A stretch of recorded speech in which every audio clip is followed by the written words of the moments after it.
আমরা কয়েকদিন ধরে কিছু মানুষের কার্যক্রম লক্ষ্য করছি, উদ্বেগের সাথে লক্ষ্য করছি যে তারা ইনিয়ে বিনিয়ে কিছু সাংবাদিক, ইনফ্লুয়েন্সার, সোশ্যাল মিডিয়া অ্যাক্টিভিস্ট এরকম অনেকেই দেখছি যে ইনিয়ে বিনিয়ে একটা জিনিস বোঝানোর খুব চেষ্টা করছে যে জিনিসটা খুবই হাস্যকর।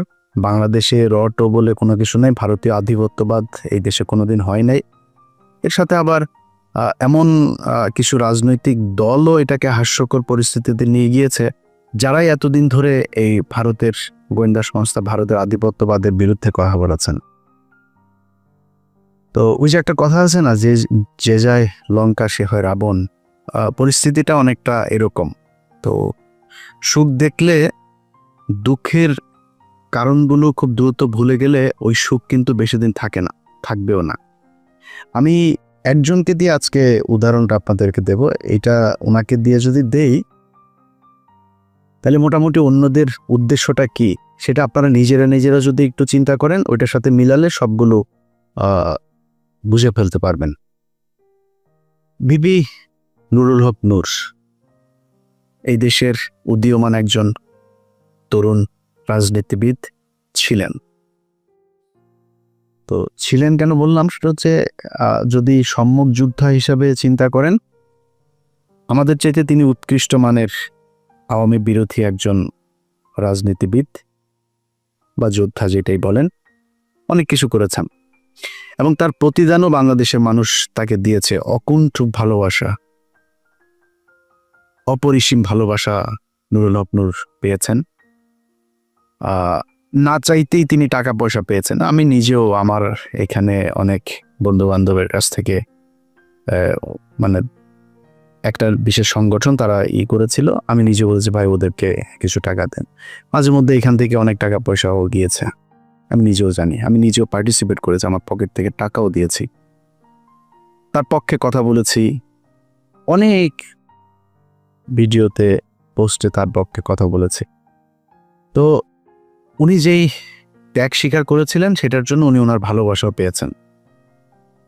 কিন্তু একটা জিনিস বলে রাখি, বিবি নুরুল হক নূর তিনি একজন সাহসী মানুষ। তিনি ঢাকা বিশ্ববিদ্যালয়ে যেই সময়ে যেভাবে কথা বলেছেন, যেই মার খেয়েছেন, আমি নিজে হলেও মানে মারার কিছু নাই, আমি নিজে হইলেও ওই ধরনের পরিস্থিতিতে ওইভাবে সামনাসামনি গিয়ে এই মারামারি মার খাওয়া এই পর্যন্ত টিকতাম কিনা আমি জানি না, তিনি সেটা করেছেন। বাট আরেকটা জিনিস বলে রাখি, পৃথিবীতে যত মানে চোর, বাটপার, ডাকাত, তারপরে প্রতারণার সাথে জড়িত যারা ছিনতাইকারী, সাহসী লোক কিন্তু আওয়ামী লীগের লোক কিন্তু সাহসী আছে, মানে বেশিরভাগ চোর বাটপার এই একটু উচ্ছৃঙ্খল টাইপের, হিংস্র টাইপের, যাদের ভেতরে কোনো মনুষ্যত্ববোধ কাজ করে, এই ধরনের লোকজন কিন্তু আওয়ামী লীগ করে বেশি। তো সাহস আছে, মার খেতে পেরেছেন, এটা দিয়ে সবকিছু পরিমাপ করা যাবে না। তখনই যাবে যখন আপনার সবকিছু দেশের জন্যই হবে। একটা সময় এসে মানুষের কাছ থেকে বিকাশের টাকা পয়সা নিয়ে ভাইকে গাড়ির ডিলারশিপকে করে দেয়া, কাতারে যায় তারপরে ব্যবসা করা, দুবাইতে গোল্ড স্মাগলারদের সাথে ব্যবসার পার্টনার নেয়া, এগুলি করলে ওই সাহসটা আমাদের কাছে মনে হইতে পারে দেশের জন্য না, আপনার নিজের ফেম, নিজের জেদ, নিজের ক্ষমতা আপনার কাছে নেয়ার জন্য, ক্ষমতায় যাওয়ার জন্য আপনি এটা করেছেন। আপনি অস্বীকার করতে পারবেন যে আপনি মুসাদের সাথে দেখা করেন নাই, এটা অস্বীকার করতে পারবেন। আপনি অস্বীকার করবেন, যে বলবেন যে আমি এটা দেখা করিনি, করতে পারবেন না। কেন করেছিলেন, কোন পরিস্থিতিতে? কোনো পরিস্থিতিতে আপনি করতে পারেন সেটা, কিন্তু আপনি করেছেন। আপনার বাংলাদেশের মানুষ, আমার মনে হয় এর চাইতে বেশি কিছু আর দরকার নাই আপনার মতো একজন ভণ্ডকে পরিচয় করার, চেনার জন্য। ওইটাই এনাফ, গুড এনাফ। এখন এরপর আপনি রাজনীতি করছেন, আমরা কিন্তু তেমন কিছুই বলছি না। আপনার মতো আপনি করেন, সব চিটার বাটপার দিয়েই তো রাজনীতিটা চলছে এই দেশে। আপনার মতো আরেকটা ছোট চিটার যোগ হইলো, সমস্যা কোথায়? কিছু সময় তো আপনি হাসিনার বিরুদ্ধে কথাবার্তা বলেছেন, গুড, করেন, কোনো সমস্যা নেই। হঠাৎ করে এসে আপনি আমাদের বিরুদ্ধে কথা বলা শুরু করলেন। আপনাদেরকে বলে রাখি, ওনার সাথে তো আমার এই মানে গতকালকেও ওনার সাথে আমার টেক্সট চালাচালি হয়েছে। উনি টেক্সট পাঠিয়েছেন, একটা মেসেজ পাঠিয়েছেন, কি পাঠিয়েছেন, কি বলতে চেয়েছেন ওটা আমি শেষ অংশে বলছি আপনাদেরকে। তো ওনার সাথে ভালো সম্পর্ক। এর মাঝখানে একবার ওই যে মুসালের সাথে দেখা করার পরে আমি ওনার বিরুদ্ধে একটা ভিডিও করেছিলাম, উনি কিভাবে মানুষের কাছ থেকে টাকা পয়সা টয়সা নেয় এটা নিয়ে। তারপরে আবার ওনার সাথে সম্পর্কটা উনি ভালো করেছেন। তা আমি চিন্তা করেছি খামাখা ওর সাথে ঝামেলায় যাওয়ার দরকার নেই, ঝামেলায় যায়নি। হঠাৎ করে এসে আপনি 2 দিন আগে বিদেশে বসে থাকা ইউটিউবার, ফেসবুকার এরা হচ্ছে গিয়ে বাংলাদেশে পরিস্থিতি ঘোলা করার চেষ্টা করছে। এইটা আপনি আরও 10 মাস আগে বলেন নাই কেন? তখন দিয়ে আমাদের কাছে হেল্প চাইতেন, বিভিন্ন প্রোগ্রামের দিতেন, লিঙ্ক দিতেন, তখনই বলতেন। তখন বললে বুঝতাম যে না, আসলে আমরা কোথায় এই দেশে বিশৃঙ্খলায় তৈরি করতে চাই। আপনি সেখানে আরও কিছু খুব গুরুত্বপূর্ণ কথা বলেছেন। এই ল অ্যান্ড অর্ডার এটা তো এখনো মব জাস্টিস দিয়ে চলছে অনেক ক্ষেত্রেই। সেনাপ্রধান কেন বলছেন যে এই সমস্ত মব জাস্টিস চলতে দেওয়া যাবে না, এবং আমরা নির্বাচনের কথা বলছি, উনিও নির্বাচনের কথা বলছে। এটা তো দোষের কিছু না। অযথা সেনাবাহিনীকে আপনার আরেকটা মুখোমুখি অবস্থানে দাঁড় করিয়ে একটা জনগণের মাঝে বিভ্রান্তি তৈরি করার তো কোনো মানে নাই। আজকে বিএনপির আমি জানি না, আজকে এই আপনার এই বর্তমান তথ্য প্রযুক্তির এই যুগে সাইবার যুদ্ধ মোকাবেলা করার জন্য তাদের প্রস্তুতি কি? তাদের নেতাদের চরিত্র হনন করা হচ্ছে, যাকে তাকে রয়্যাল এজেন্ট বানিয়ে দিচ্ছে, ষড়যন্ত্রকারী বানিয়ে দিচ্ছে। আর এই যে একজন ইউটিউবার, ফেসবুকার, এরা হচ্ছে দেশপ্রেমিক। দেশের বাইরে থেকে এরা আপনার দেশ স্বাধীন করে ফেলেছে, সিনিয়র নেতাদের চরিত্র হনন করছে। এইগুলো নিয়ে আমি জানি আপনাদের এগুলো কনফিউজ করে কিনা। তো এইভাবে যদি মানুষের মাঝে বিভ্রান্তি তৈরি করে, তাহলে তো মানুষ বিভ্রান্তিতে পড়বে। কথায় কথায় একে ওকে র ট্যাগ লাগায় দেয়। র ট্যাগ লাগায় দেয় মানে কি? আমরা তারেক রহমানের র বলছি নাকি, কারণ খালেদা জিয়াকে বলছি, ভারতের চর বলছি কখনো? সালাউদ্দিনকে কেন বললাম? ওই মির্জা আব্বাসের সাথে গাঞ্জা, মির্জা আব্বাসকে তো আমরা রয়ের লোক বলি নাই। ওই গোয়ারশ্বর চন্দ্র রায়, তারে রয়ের লোক বলি, এরে বলছি। ফখরুলরে বলি। বিএনপিতে তো হাজার হাজার লক্ষ লক্ষ কোটি কোটি মানুষ, কই বলি না তো? ওই শামা ওবায়দরে বলছি। এদের বলি কেন? নিশ্চয় কারণ আছে। সবাইরে তো বলি না, আপনারও তো বলি নেই। আপনার বিরুদ্ধে যখন কথা বলছে তখন আপনি যে ওদের ওই অন্য দেশের গোয়েন্দা সংস্থার সাথে দেখা করে আসেন, আপনারা কিন্তু আমরা রয়ের লোক বলি নাই তখনও। তো যাদেরকে বলি তাদের পেছনে নিশ্চয়ই কারণ আছে। সালাউদ্দিন সাহেব শিলংয়ে গেলেন, শিলংয়ে যায় তারপরে সেখানে সাদা লুঙ্গি সাদা পাঞ্জাবি পরে বিশাল বাংলোর মধ্যে ঠ্যাঙের উপর ঠ্যাং তুলে দেয়া, তারপরে তিনি বসেই করেন, লোকজনের সাথে দেখা করেন, সাক্ষাৎ করেন, ছবি তোলেন, পোলাও কোরমা খায়, আবার পছন্দ মতো নারীও সাপ্লাই পায়, সবই পেয়েছে। তো কিছুই হয় নাই। দেশে আসার পরে আজকে 10 মাস আপনাকে যদি এইভাবে কোনো একটা দেশের গোয়েন্দা সংস্থা ওই দেশে তুলে নিয়ে যাইতো, সেটা আপনার দেশের যারা যারা, যে আইন শৃঙ্খলা বাহিনীর সদস্য যারা যারা এটার সাথে জড়িত, ওই দেশের যারা জড়িত, দুই পক্ষের বিরুদ্ধে আপনি অভিযোগ করবেন না? 10 মাস হয়ে গেল। ওনাকে একবার ডেকেছিল ওই আইসিটি, আপনার ওই ইন্টারন্যাশনাল ট্রাইব্যুনাল, যেটা, যে উনি জিজ্ঞেস করেছে কি হয়েছে, কিটি কিছু বিবরণ দিয়ে এসে ওনাকে বলা হয়েছে অভিযোগ করতে। উনি অভিযোগ করেন নাই। অভিযোগ না করে তিনি চলে এসেছেন, তার আইনজীবীকে নিয়ে বসে আমরা পরে করব। And it's been 10 months. এই 10 মাসের মধ্যে আমি সময় পান না। আপনার 10 বছর যারা জীবন থেকে ধ্বংস করে দিল, আপনি তাদের জন্য 10 মাসে এসে আপনার অভিযোগ নাই, কোনো আপনার তাদের ব্যাপারে ক্ষোভ নাই, আপনি সেটা গায়েব করে দিলেন। এখন আমি যখন এটা নিয়ে আলোচনায় আনলাম, আপনার ওনার আইনজীবী একটা পোস্ট করেছেন। এই ব্যক্তি বলেছেন যে উনি সময় পান না, এটা সালাউদ্দিন সাহেবের দোষ না। ওনাকে বলেছেন সালাউদ্দিন সাহেব আগে, উনি সময় পান না, এই জন্য করা হয়নি। এটা মানুষ খাবে। তো ভিপি নুরুল হক নূর, উনি খুব কষ্ট লাগলো ওনার। ওইটা শোনার পরে কিন্তু আমার মনে হইল যে সামথিং ইজ রং দেয়ার। আমার এই গত কয়েকদিনে আমি কয়েকজন মানুষের যেই মানে তাদের যেই কি বলবো যে কার্যক্রম, তৎপরতা, এগুলো দেখে আমি কনফার্ম হয়েছি টাকা এক জায়গা থেকে বিশাল বড় অঙ্কের পেয়েছেন। আমি দীপিনুরকে আগের বার যেভাবে ধুয়েছিলাম না, দীপিনুর আমার সাথে কথা বলার প্রশ্নই আসে না, সে এরকম ছেলেই না, যথেষ্ট ঘাটতার আসে। এসছে কেন? কৌশল। আমার সাথে সে ঝামেলায় যাইতে চায় না, আমার সাথে ঝামেলায় গেলে তার রাজনৈতিক ক্যারিয়ারের সমস্যা হবে, সে নিজে গোলাম ময়লা রনির মতো হারায় যাবে, এই জন্য সে আমার সাথে আসতে চায় না। তো আসলো, এসে তারপর আমারে নিয়ে যা মনে চায়, আমাদের সবাই, আমি, কনক সরোয়ার, পিনাকি ভট্টাচার্য, আমাদেরকে যা মনে চায় তাই বলল। এখন সে এই ঝুঁকিটা কেন নিল? এইটার পেছনে এমন একটা অ্যামাউন্টের টাকা সে পেয়েছে যেটা তাকে বাধ্য করেছে এই কথাগুলো বলতে। ইলিয়াস আমার বিরুদ্ধে বলল, পিনাকি আমার বিরুদ্ধে বলবে, কনক সরোয়ার বলবে, সমস্যা হবে না। যেটা পেয়েছে এইটা বিশাল অঙ্কের, অনেক বড় অঙ্কের একটা অ্যামাউন্ট পেয়েছে। আরেকটা ছিল ওই যে তারেক, এও হঠাৎ করে এসে বলল, এরা তো ভাই কিছুই করতে পারেনি, সর্বোচ্চ কি পাবে? ধরেন বিএনপির সাথে যদি মিলে, বিএনপি বলবো, ওকে বাপ তোমার আমি পটুয়াখালীতে একটা আসন দিলাম, ওইটারে বলবে ভাই তোমারে আমি করি, তোমার এমপির সাথে মিলামিশা কিছু কাজ টাজ দিব না, টেন্ডার দিব না। তারেকে তো দিবে না, কেউ কোনো দলের সাথে যদি যা লাগে যে আমরা তোমাদের সাথে থাকবো, ওর একক একটা পাবে না। নূর হয়তো একটা পাইতে পারে, ওরা ওইটাও দিবে না। তো ও আমার পিছনে লাগলো, আমাদের নিয়ে কথা বললো, অথচ এরা সবাই কিন্তু আমাদের সাথে খুব ভালো সম্পর্ক বজায় রাখে। মানে আমি এটা বলছি না যে আমি বিশাল আকারে কোনো কিছু, এটা না, মানে ও ভয়ে হোক আর ভালোবেসে হোক আর মানে পরিস্থিতির কারণেই হোক, আমার সাথে ভালো একটা সম্পর্ক, এবং এটা খুব স্বাভাবিক ব্যাপার, এটাই রাখা উচিত, তারা রাখেও। আমি দেশের বিরুদ্ধে যাইনি। তো হঠাৎ করে এসা একসাথে আপনি লেগে গেলেন।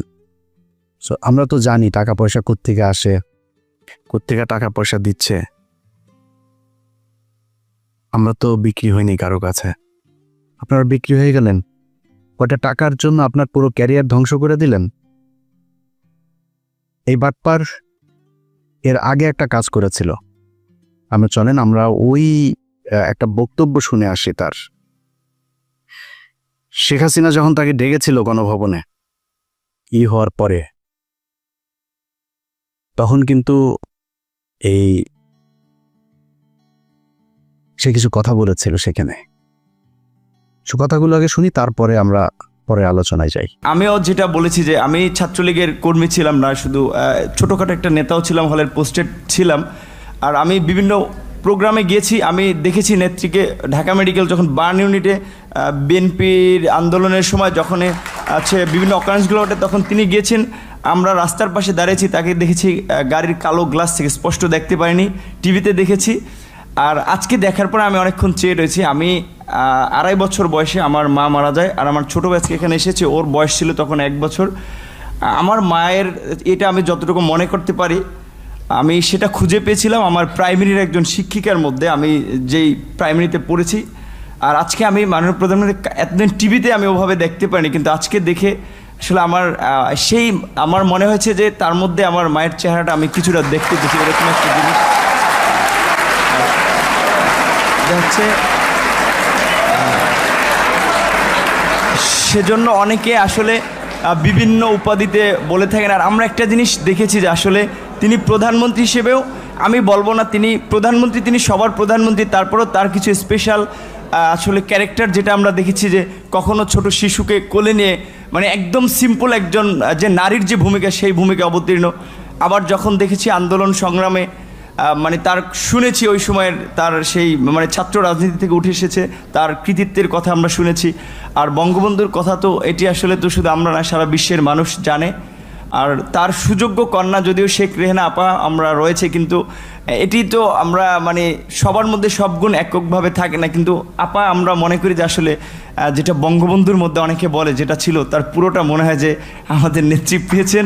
আমার আপার প্রতি অনুরোধ থাকবে যে আসলে অনেকে, যেটা আমি আপা বলতে চাইনি, কারণ আমি আসলে মানে মায়ের ওই জায়গাটাকে তাকে দেখতে চেয়েছিলাম, কিন্তু সবাই ছাত্রলীগ, আমিও যেটি করেছি সবাই আপা আপা বলে, এই জন্য আমার মুখ থেকে অটোটা বের হয়েছে যে আমার ছাত্রলীগের ভাই বন্ধুরাও কেন যেন আমাকে আসলে জামাত শিবির বানানোর জন্য তারা খুব একটি অপপ্রচার করেছিল তাদের ছাত্রলীগের এতগুলো এরকম একটা পোস্টে থাকা অবস্থায়। আর আপনারা দেখেছেন যে আমার পরিবারের আমি আশা করি যে মাননীয় প্রধানমন্ত্রীর কাছে আমার পরিবারের সকলের মোটামুটি একটা তথ্য আছে, সেখানে দেখেছেন যে আমার পরিবার আসলে মানে পুরো পরিবারে ছিল আওয়ামী ব্যাকগ্রাউন্ডের, কিন্তু আসলে আমি অনেক কথাই বলতে চেয়েছিলাম কিন্তু আবেগ ভালোবাসায় অনেক কিছুই ভুলে যাচ্ছি।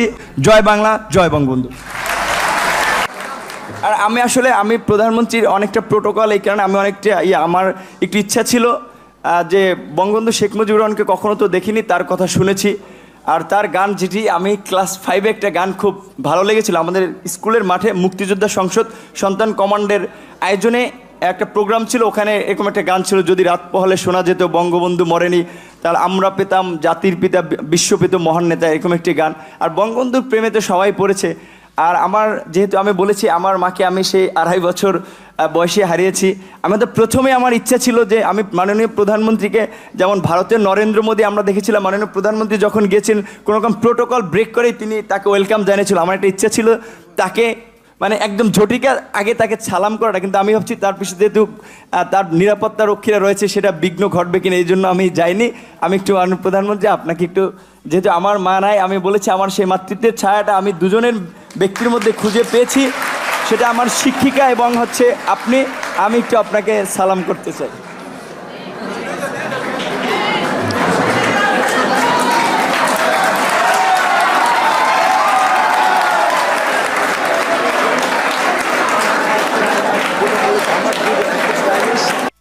আচ্ছা, এই যে বক্তব্যটা সে দিয়েছে, এই বক্তব্যটা আপনারা শুনলেন, এই বক্তব্যটার কনক ভাই তার ইউটিউবে 2 দিন আগে আরেকবার দিয়েছে, ওইটার লিঙ্ক আবার আমি আমার ফেসবুকেও শেয়ার দিয়েছিলাম। তো শেয়ার দেওয়ার সেটা আবার তার চোখে পড়েছে, পড়ার পরে সে সকাল থেকে কিন্তু আমি ভিডিও যখন রেকর্ড করছি, এটা হয়তো আপনারা কালকে দেখবেন, সে সকাল থেকে কনক ভাইকে অনেকবার ফোন দিয়েছে, আমি কনক ভাইয়ের সাথেই ছিলাম, অনেকবার ফোন দিয়েছে সে। ও আমরা অন্য আলাপে ছিলাম, ফোন টোন ধরা হয়নি কার। একটু পরে সে তার ফেসবুকে পোস্ট করেছে, এইসব ইউটিউবাররা তার পিছনে আগেও লেগেছিল, সে পাত্তা দেয় নাই, একটা পোস্ট করেছে সে তার ফেসবুকে। তো সে আমাকে একটা লিঙ্ক পাঠিয়েছে, এর কিছুক্ষণ আগে আবার একটা লিঙ্ক পাঠিয়েছিল আমাকে, সে ব্যাখ্যা দিয়েছে। সে ব্যাখ্যায় সে বলেছে, কি বলেছে চলেন ব্যাখ্যাটা আগে শুনি। ওই যে শেখ হাসিনার ওইখানে গণভবনে গিয়ে যে বক্তব্য দিয়েছিল, সেটা ব্যাখ্যাতে তার জবাবটাতে আপনারা সন্তুষ্ট হন কিনা চলেন শোনা যাক। আমার কাছে ফোন আসলো তৎকালীন প্রধানমন্ত্রীর কার্যালয়ের থেকে, যে ডাকসুর সমস্ত প্যানেলকে তিনি চায়ের আমন্ত্রণ জানিয়েছে। যাওয়ার সিদ্ধান্ত নেওয়ার আগেই তখন আমার বাবাকে এই পটুয়াখালী থেকে ঢাকায় নিয়ে আসা হয়, এবং নিয়ে এসে তাকেও কিছুটা আসলে যে আতঙ্কিত করা হয়, আপনার ছেলে যদি না যায় আপনার ছেলেকে মেরে ফেলতে পারে। যে দেখেন খালেদা জিয়ার মতো একজন বিশাল মাপের নেত্রী, তাকে জেলে নিয়েছে, বিএনপির নেতাকর্মীরা কি আন্দোলন করে তাকে বের করতে পেরেছে? সে যদি না যায় এটার জন্য তার পরিণতি কিন্তু চরম আসলে খারাপ হতে পারে। তো এখন আমার মা নেই, তো আমার বাবা আসলে এক প্রকারে আমার বলা চলে যে খুব ক্ষমা চাওয়ার মতো, যে বাবা আমি তো তোদেরকে মানুষ করেছি, আমি তোদের কাছে কিছু চাই নাই, বলি নাই, তোরা বিশ্ববিদ্যালয়ে পড়স, আমি তোর একটা অনুরোধ করি যে যেহেতু প্রধানমন্ত্রীর পক্ষ থেকে দাওয়াত করা হয়েছে, গণভবনে যাও। উনি স্বাভাবিকভাবেই যে একজন মায়ের জাতি, তো ওনাকে তুমি সেভাবেই সম্মান করবা। আমার বাবাই আমাদেরকে তখন মায়ের আদর বাবার আদর দুটো দিয়ে বড় করেছে। তখন আসলে আমি খুব একটা দায়বদ্ধতার মধ্যে পড়ে যাই যে আমার বাবার কথা বা বাবার একটা আকুতি, বা আমি নিজে যে ক্যারেক্টারের বলা চলে, সেটা আমার বাবার অনুরোধের কারণে। এবার আপনারা বলেন, তার এই যেটা সে বলেছে এটাতে আপনারা সন্তুষ্ট কিনা? আপনারা নিজের কাছে জিজ্ঞেস করেন। দেখেন, তাকে নাকি তার বাবাকে চাপ দিয়ে তারপরে তাকে সেখানে যেতে বাধ্য করেছে। বাবাকে আপনার কি মনে হয় ভিপি নূর যা যা করেছে সেটা যদি সাজানো নাটক না হয়, আমার তো মনে হয় প্রতিটা ঘটনাতেই তার বাবা মাকে চাপ দিয়েছে। আরে ভাই, আমার বোনের হাজব্যান্ডকে চাকরি থেকে বের করে দিয়েছে, আমার ভাইদেরকে একবার ওই জেলায় একবার ওই জেলায়, আমার ভাইরে কনস্টেবল আমার বাসার নিচে যায় দোতলা থেকে ডাক দেয়, এই নিচে নেমে আয় আমার ভাইরে। তো আমি ওইটার নাম টাম কোনো কিছু জানি না, ওই কনস্টেবল আর সাব ইন্সপেক্টর ওরা আমি খুঁজতেছি যে কারা কারা গিয়েছিল ওই দিন আমার ভাইরে, ওরা টুকারি করে কথা বলে তারপরে নিচে নামতে বসছিল। আমি তো জানি যে প্রশাসন কি করে, আপনার আব্বারে ওই দিন প্রেশার দিল, আপনার হাতে পায়ে ধরলো আয়সা, আর আপনি তার পক্ষে। আপনার বলছিল যে বক্তব্যের শেষে জয় বাংলা বলবেন, জয় বাংলা বললেন কেন? না, আপনার এখানে অ্যাটেন্ড করতে বলেছে, আপনি ই করতেন। বক্তব্যের শেষে আবার আপনি বললেন আপনি ওনার একটু পায়ে শুয়ে সালাম করতে চান। এটাও আপনার বাপেরে বলছিল নাকি? বাদ দিলাম, এই দুইটাও বললাম যে ধরলাম যে তোর জয় বাংলা বলাইছে, আর পায়ে ধরেও মাপছে বলছে, এটা দুইটা বলতেও না, তোর বাপেরে ডিম টিম দিব কিছু একটা বলছে। মানে আমি ওনার বাবার ডিসরেসপেক্ট করছি না, মানে ওনার কথা অনুযায়ী ওনার বাবাকে নিশ্চয়ই মারধর করবেন, সরি ওইভাবে বলার জন্য। তো ধরলাম এটা আপনার বাবাকে মানে রিমান্ডে নিবে, মারধর করবে এরকম বলেছে। আপনার বলছিল যে আপনার মায়ের মতো শেখ হাসিনা, দুইজন মানুষ, আপনি বড় হয়ে দেখেছেন আপনার মায়ের মতো শেখ হাসিনা, এরে পিপি নূর। শেখ হাসিনা কারোর মায়ের মতো হইতে পারে না, এই পুরো দুনিয়ার মধ্যে ওই ওয়ান পিস। শেখ হাসিনার এই পিস আর সারা পৃথিবীতে জীবনে কোনোদিন জন্ম হয় নাই ফেরাউনের মতো, এটাই এক পিস, এটাই এখন এই পিস সারা দুনিয়ায় নাই, সামনে আর আসবেও না। তোর মার মতো দেখতে কেমনে হলো? তুই কেমনে বুঝলি যে তোর, আর বলে যে সে ছোটবেলায় মারা গিয়েছে, ছোটবেলায় মারা যায়, তোর মার এই বয়সে, ওর বয়স তো এখন ৭৪ বছর বয়স, তুই এখন এসে কেমনে বুঝলি যে তোর মায়ের মতো? বললো এই যে নাটকগুলি, তো এগুলিতে আমরা বুঝি যে আপনি আগেও সেল হয়েছিলেন। সেদিন ওইখানকার এসএসএফ এর একজনের কাছে শোনা আপনি ব্যাগ নাকি নিয়েই বের হয়েছিলেন। সত্য মিথ্যা এটা আপনি বলতে পারবেন, কি হয়েছিল, কেন এত কিছু করেছিলেন। আমরা যেটা বলতে চাই, অ্যালার্মিং যেটা, আপনি কি করেছেন না করেন সেটা একান্ত ভাই আপনার ব্যাপার।